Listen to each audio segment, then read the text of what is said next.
If you were going back, what year did you set up your Hub Watt Bike team? Was that 2016, 2015? So it started off Team KGF, was back into 2016. We raced the Nationals January 2017. And then our first World Cup season was 2017, 2018. And then became Hub Watt Bike in 2018-19 season.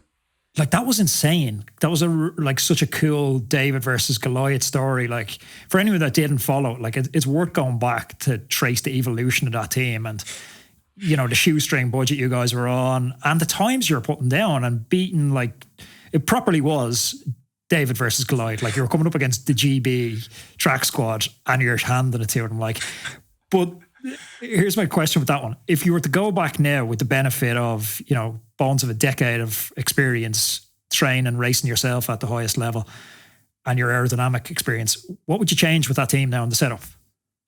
That's a really good question.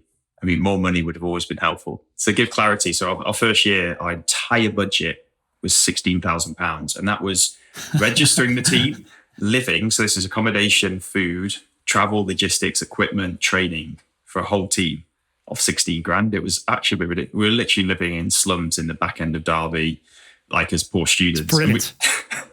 I loved it in hindsight. I mean, at the point in time, like what we're doing, we're getting broken into every few weeks, but it was, yeah, you probably look back with rose-tinted spectacles, but it was really enjoyable. What would have done different? I probably actually, well, I mean, there's definitely a few things on the aero equipment front, but actually the biggest thing I would say is training consistency. And it's something that I think collectively we probably underrated as a team, of like that time of just doing good, consistent training and volume as well to a good degree. A lot of our approach was around intensity and replicating the demands of the event. We're doing a lot of team pursuits. Like we'd go to a session and do 4 standing 4Ks, which is absolutely unheard of. It's crazy. Yeah, no one did that. And maybe in hindsight, it wasn't the ideal training because we were doing that once or twice a week. And yeah, it probably burned yourself out.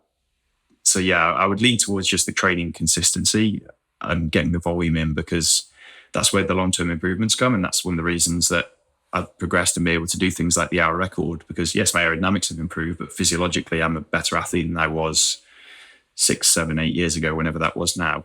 And even like the team suit backing it up. Like if you look at competitions now, you go to the world champs, you qualify team suit, then 24 hours later you do the rounds, 6 hours later you do the finals, 12 hours after that, you do the IP qualifying. 6 hours later, you do the IP finals. So you're doing 5 rides in, give or take, 48 hours.